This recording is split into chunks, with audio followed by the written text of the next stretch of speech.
Hello, everyone. Welcome to our final session in the 2021 Campaign Optimization Series, Best-Selling Content, Storytelling Frameworks that Crush Engagement KPIs with Key Accounts.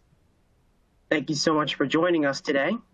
My name is Mike Rodriguez. I'm a new editor at Demand Gen Report, and I'll be your moderator for this presentation. Today, I'm joined by our friends at our sister agency, Content for Demand, to explore storytelling frameworks that not only capture an account's attention, but keep them engaged throughout the buyer's journey. But before we get started, though, I would like to run through a couple of housekeeping slides, and then we can kick off the session. Firstly, about us, Demand Gen Report. For those of you who don't know, we are an online media company publishing daily news and a weekly newsletter, special reports, original research, and a rich menu of additional resources. If you haven't done so already, which how could you not, join more than 75,000 of our subscribers to get our weekly newsletter and by subscribing to Demand Gen Report today. And of course, don't forget to check us out on all the social medias, LinkedIn, Twitter.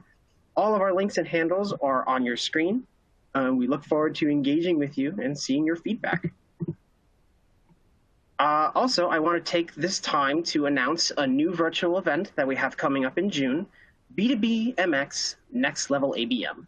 Because ABM has evolved to become a business imperative in B2B, the B2B MX team created this upcoming event to provide a playbook for standing out with key accounts across many various channels. It's the B2B marketing exchange you all know and love already, but with an ABM twist. Don't miss out. Register now. Sorry. We are also excited to be partnering with our friends at Grubhub again to offer some lucky attendees a free lunch while they enjoy the series. So check out your inboxes for a very yummy email from Grubhub to access your lunch credit. For today's presentation, we're using the On24 platform. During the presentation, you can access all the information you need from the toolbar that you see on your screen. During and after today's session, please follow along and share your thoughts and feedback on Twitter using the hashtag COS series. We also encourage you to ask our presenter questions. Excuse me. To do so, click the Q&A widget at the top right corner of your screen. Today's presentation is slated to run about 25 to 35 minutes and a small 10-15 minute Q&A section at the end. You can submit your questions at any time using the Q&A widget, so please do.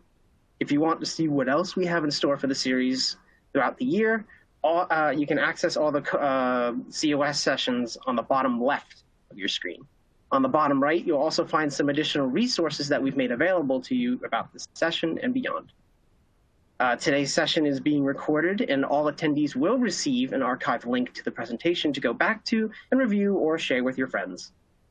In addition to joining the conversation online and submitting your questions, we also welcome you to let us know how we're doing. We put together a brief survey that will automatically launch once the webinar session ends. You can also pull up and complete this and submit the survey at any time during this webinar by clicking on the survey icon circled here on the bottom of your screen. Before you sign off today, please take a moment to complete this quick questionnaire so we can continue to make events to your liking. Now, I am pleased to introduce our featured speakers for today, Lisa Wallace, Director of Sales and Account Strategy at Content for Demand, and Holly Fisk, Marketing Manager of Content for Demand. I'm looking forward to this session, so with my talking out of the way, I will let Lisa take it away. Thank you, Michael. Hi, I'm Lisa Wallace, as Michael indicated, and I'm very, very happy to be here today. I've had the pleasure of working with Content for Demand for about 6 amazing years now, and have had the pleasure of working with a variety of sophisticated clients, working on some complex and sophisticated solutions and content and audiences. So hope to bring some of our best case scenarios and practices to you all today. Hi, and I'm Holly Fisk. I'm the marketing manager here at Content for Demand. I work closely with Lisa and our team creating best-selling content for our clients. So we're excited to talk to you about that today. And when it comes to best-selling content, we do know that the magic is often in the storytelling. And there's a variety of storytelling frameworks that we want to share with you today and urge you to consider to truly crush those engagement KPIs with your key accounts.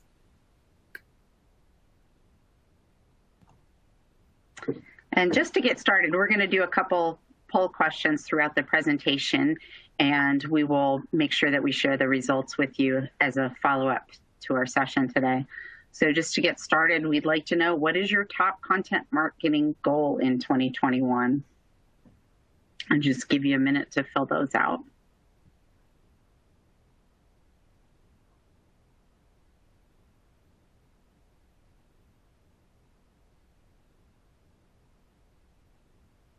Okay, I'm going to let Lisa take over here. Okay, so when it comes to content creation, we do know that your audiences are very much attracted to case study content, industry influencer content, content that is truly aligned to their unique needs, pain points, topics. So please make sure your content is relevant, is personal, engaging, especially in this day and age as content is standing out. Your content needs to stand out in a vast arena of content out there. So again, as I had mentioned, we're going to talk to a few of our favorite genres in storytelling. So some of our page-turning dramas will include day-in-the-life content, among others. So let's dive into day-in-the-life content, Holly. Oh, sorry, Holly, you have a poll question. I just need to interrupt first with a quick poll question. Just want to know, does your company or solution support different use cases or different members of the client business? It's an easy one. And I think that should do it, and I'll hand it. Now you can take back over. Great. So as I mentioned, one of my favorite genres in storytelling is day-in-the-life content.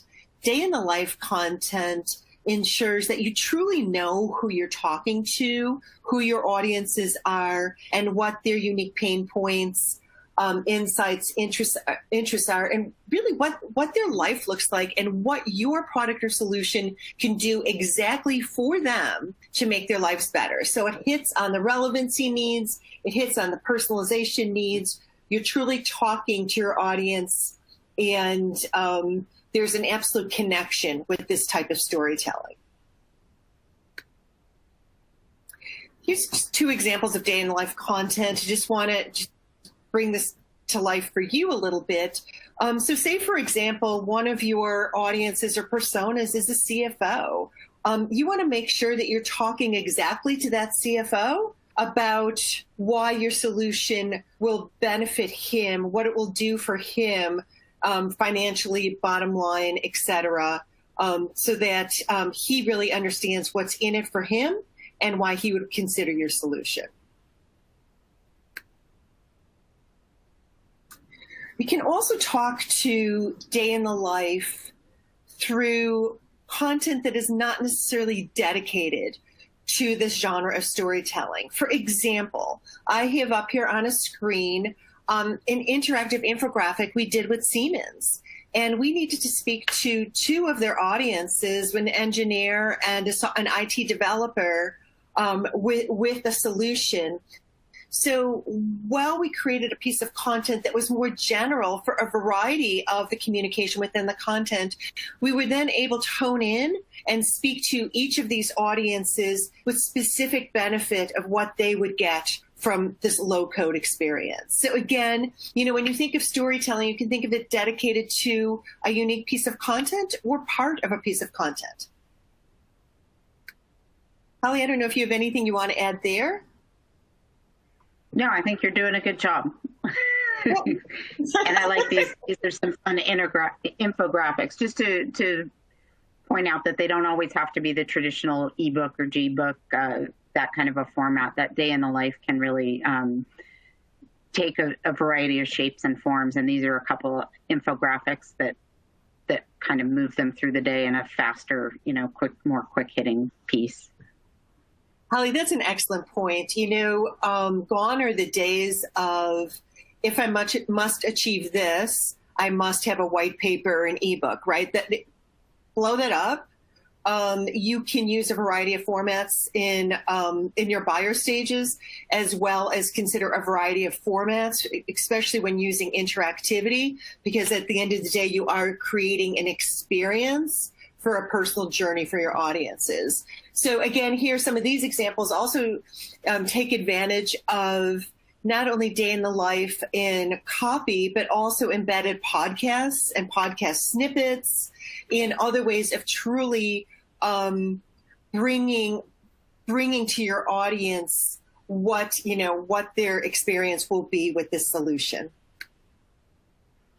And another way we look at day in the life is taking a piece of content and, as I indicated before with Siemens, addressing an IT developer as well as another audience. And with this piece of content that I have up on screen now, we actually spoke with 3 different personas with this piece of content. So again, you're not limited to a unique net new piece of content or reversion piece of content per persona, but you can certainly pull in multiple audiences with one asset. Yeah, so it's sort of a choose your own adventure there, right? Like Exactly. Each of those personas can find the information that's relevant to them in the same piece of content. Exactly. What speaks who am I? How do I align? And then let me dive into who I am and what I want to learn more about. Right. And then, also, I'm sorry, Holly, Go ahead. No, I was just going to point out the you had mentioned before the interactivity, and we've done, these are a couple examples that we've done that embed, say, a quiz or a video like within the piece of content. And again, those are highly personalized to the specific audience that your day in the life is addressing, and sort of helps with the whole choose your own journey sort of feel for the day in the life content. Exactly. I'll stop interrupting you. Oh, no. I love that. We love to interrupt each other all the time. As you can tell, we're both passionate about what we do. But again, realizing, yes, a video can stand alone as a video, but let's reuse that video or snippets of that video within your content as well. A quiz can stand alone as a quiz, but I want to say gosh, but I won't do that because you may judge me. But gosh, let's reuse that video in your other content as well. And huge fans of what I call green marketing, or reuse, recycle, reversion, modularize, and reincorporate to thoroughly tell the story you need to tell with what you may already have in your library. So I'll interrupt again with a quick poll question. Does your client base span different company sizes and industries? I love the easy yes or no question. I can hand it back over to you. Okay, great. And we're going to guess most of you are answering yes to this question. If not, pretty lucky, unless you have an extremely difficult audience to reach, right? And you don't have any other options.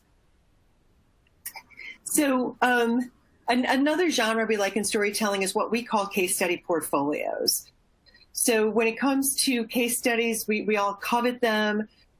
We all, work hard to obtain them.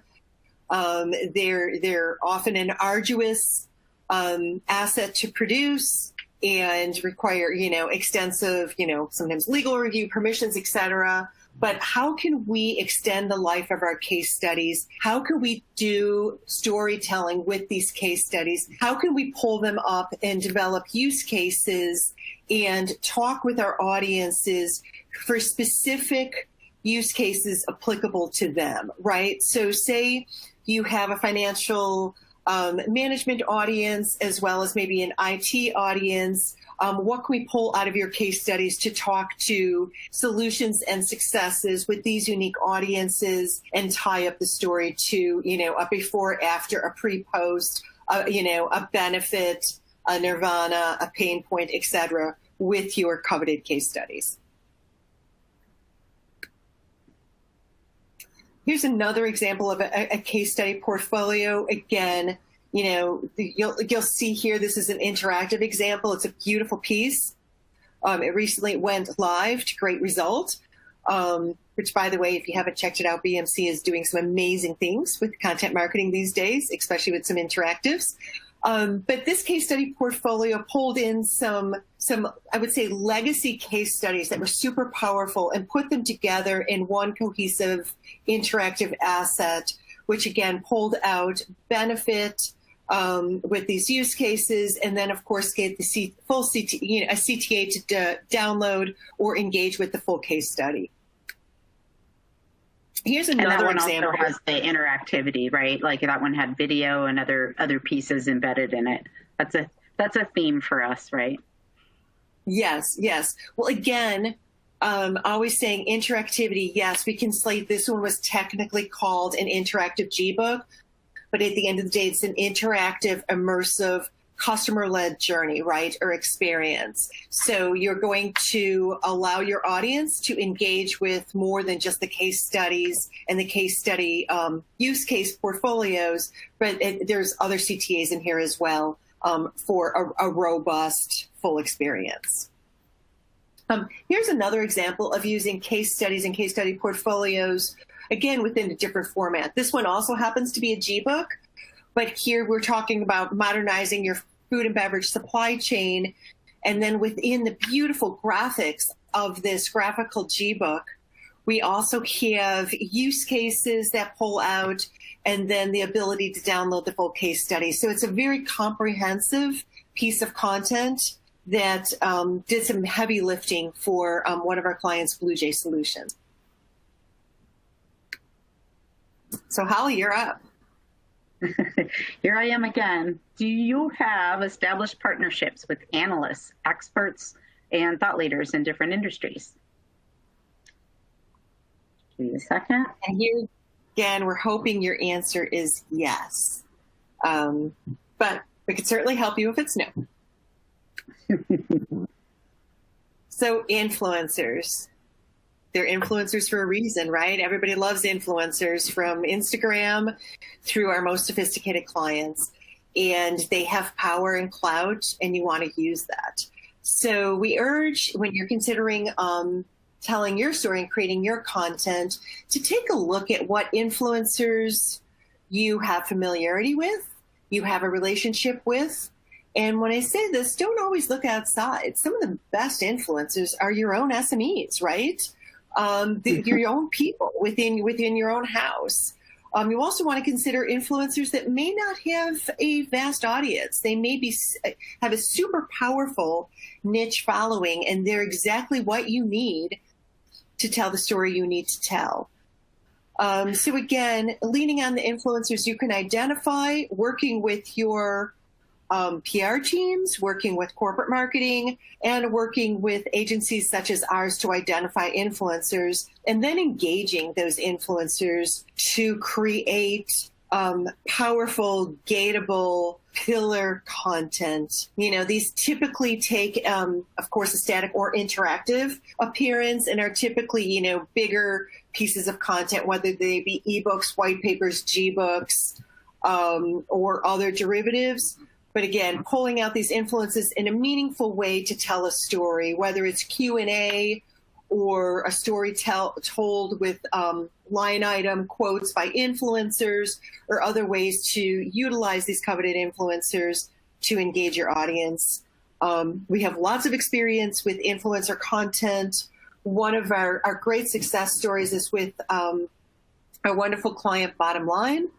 And they have an ongoing influencer ebook that has come out year after year now, has a great following, is one of their most downloaded pieces of content on an annual basis. And this year took a wonderful shift to interactivity. So the 2021 influencer, forward-looking, thought-provoking ebook for Bottom Line is not yet out, but I would urge you to go to the website and check it out, probably the end of May. So, do you have the team or bandwidth to execute benchmark research and surveys? There might be more no's on this one too, Lisa. Yeah, I know. And of course, there's also all kinds of research partners out there to partner with, right? Whether you're participating in a study where you're simply getting reuse of that report or certain parts of it, or whether you're lucky enough to be able to do your own annual research, or whatever the timeline may be with research, or whether you need to turn to a third-party partner such as an agency like ourselves to do research. But again, the power of research, right? The data of what are your peers doing? What are others doing? Especially when there's not already published information out there, i.e. in 2020, we did a lot of research reports on what was going on with some of our organizations with the pandemic, right? Because this was unprecedented. There wasn't past research out there on that. So again, turning to research, the power of research and what it may look like for you, and then developing that research into full campaigns. We often call these, right, a campaign in a box, but developing that big pillar asset from the research that your audiences will want, that is worthy of a gate, again, if you believe in gating. And then, of course, all the derivatives from that data, right? Research, lends itself beautifully to fact sheets, to assessments. How do I measure up to the norm of this data?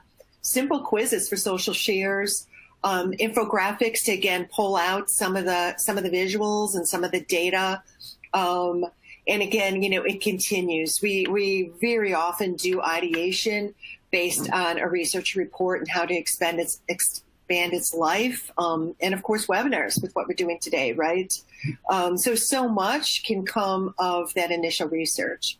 And then here's an example of research, again, from our client Blue Jay Solutions. I love to cite some of their content because they're so forward thinking and acting with their content.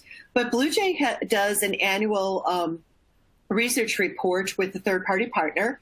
And this year, the research report took on a whole new look and feel. Instead of kind of that academia research report, white background, et cetera, we really thought outside of the box. And this year's research report is an absolute glossy piece of content. It's interactive. It's wonderful to engage with.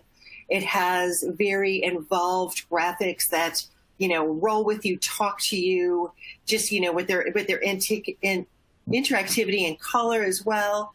And then Blue Jay also created a full campaign with this research report, stemming from fact sheets through infographics, et cetera, and the normal pieces you would imagine, and also specific presentations for the sales department, so that sales was tied closer to marketing for this research report and didn't go out and do their own interpretation or visualization of this report, but were handed beautiful versions of this annual research report that were vertical specific to use in the field or to use vertically, in the past year. Well, that really speaks to the power of that particular storytelling format, right? Like, research is a great piece of thought leadership, and it's a good way to tell a story that's important to you, but you want to make sure it's told the right way. So you want to loop sales in, so they're doing a good job at Blue Jay of making sure that their team knows which things are important to the story that they're trying to tell. Exactly. And, and on that line, Holly, think about how often as we create content and as we do strategy work, we tie in sales, right? It really is. Sales has a voice, and a very important voice. I don't say that just because I roll with sales, but I'm the marketing person, and I agree. Yeah, and we get along. Like, we're really good friends, actually. But again, making sure the content you create is meaningful to sales, embraced by sales, so that sales uses it, right, for one. And we often include, sales leaders as SMEs, and we're creating various pieces of content. And of course, that story is a loop too, right? Like marketing should be learning from sales what's important to them and sort of making that story full circle. So do you organize your content only by format? Whether that's if you have a hub on your website, wherever people are going for your content, how is that organized? And that's another question. We're going to hope your answer is no. we're hoping that your content is organized for the benefit of your audience, right? So that they're getting what they need and they're pulled in by pain point or interest or solution or story, but we'll leave that up to you, and that's a discussion for another day. We will say also, when it comes to content, and we continually talk about experiences and audience-led journeys, etc., that your content hubs provide that beautiful aggregation of content, data, information, thought leadership, solutions, stories, etc., that allows your audiences to come and engage and imbibe with what they wish, and do some one-stop shopping. And we can't say that enough. I know we've been saying that for years, but it truly is the most effective way to allow your audiences to grow with your knowledge base and your content and achieve what they need. Well, and I think these choose your own adventure, choose your own journey kind of assets also accelerate the storytelling, right? So it gives them the opportunity to keep digging and going deeper. So you're sort of extending the story. Yep. Well, email is not dead, and you're still going to have campaigns, et cetera. Of course, you also want people to be able to come to your website, and that your website is a solution set for them and a useful tool for them. It helps in their trust of your brand. It helps in the respect of your brand. And you need that trust and respect before they're going to engage right as a customer. So again, you just want to have a very powerful repository of content for your audiences. Well, and our point before too, right, was about organizing it in different ways. And that's going to depend a little bit about who your audiences are, what their journeys are. So you might organize it by format, but you might also organize by vertical or a pain point. And it's a matter of putting yourself in your user's shoes and saying, okay, what are the questions they're asking? What are the things that they care about? And making it easy to find that content for them. So whatever those questions are, those pain points, organize your content in a way that it's intuitive and that they'll be able to find it easily and quickly without digging around, right? Yep, exactly. And as we told you, this was all about storytelling. So here's our final kind of book club questions as you're creating your content, and our framework of 6 points to consider as you're creating your content. So one, as we discussed, who are you telling your story to? Are you talking to several members of the buying committee? Are you talking to several industries with this piece of content? Are you talking to one unique persona, et cetera? So who are you speaking to? And then consider, how could we best tell this story? Can third parties help? Can they grow the credibility for this story? And then third, are you trying to build a case for the value of your solution? Do you want to pull out some of those case studies? Will those help tell the story at this point in time? 4, can you create self-serve content for your buyers to follow their own journey? Do you have the materials in place? Can you create the materials in place for your buyers to be able to do that? And 5, do your prospective buyers want objective data or research to support their purchasing decisions? Are you finding that you have a dearth or lack of that in some of the content in your libraries? Would that help your audience, move to the finish line? Is that something lacking that you feel you need to add? And then finally, 6 are the client success stories we reference for the case study portfolio.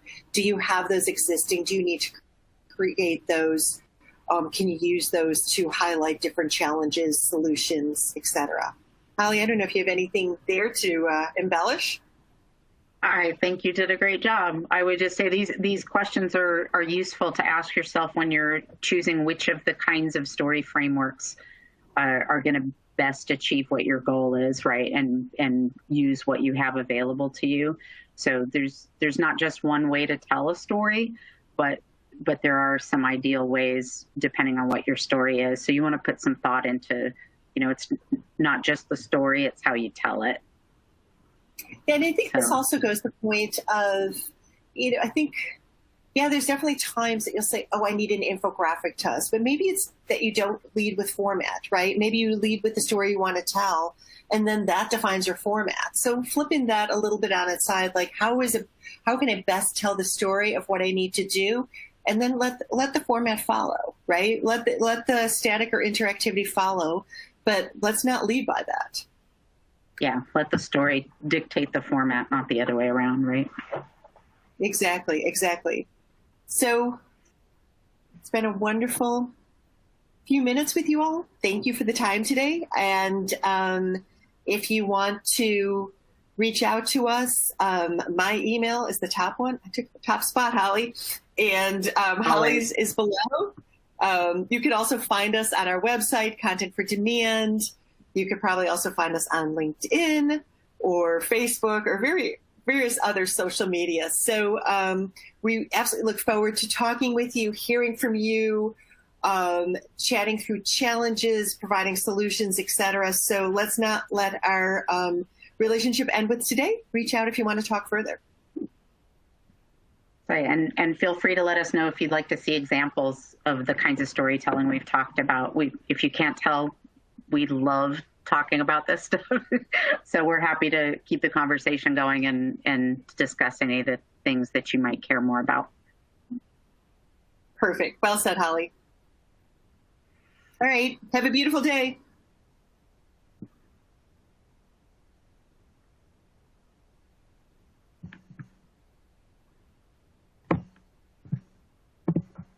All right. Well, thank you both for the great presentation. I certainly learned a lot. I hope other people did. You also sparked some good questions. So before we get to those, before I forget, I'd like to remind everyone once again, please share your thoughts about today's session, about the event in general, and feedback before you log off. You can do so, remember, by clicking the survey icon at the bottom, which you can see circled here at the bottom of your screen. This survey will automatically launch when the session ends, so please feel free to leave your feedback. Now, on to those questions. First question that I see here, we do not use personas or have any at the moment. How much do we need to know about our buyers to execute day-in-the-life content? That's a good question. Do you want to take that, Lisa, or you want me to chime in there? Sure. I'm happy to take that. So, I will say actually personas are not a be all and end all, and not all of our clients have personas or believe in them, right? I mean, there's schools of thought on personas.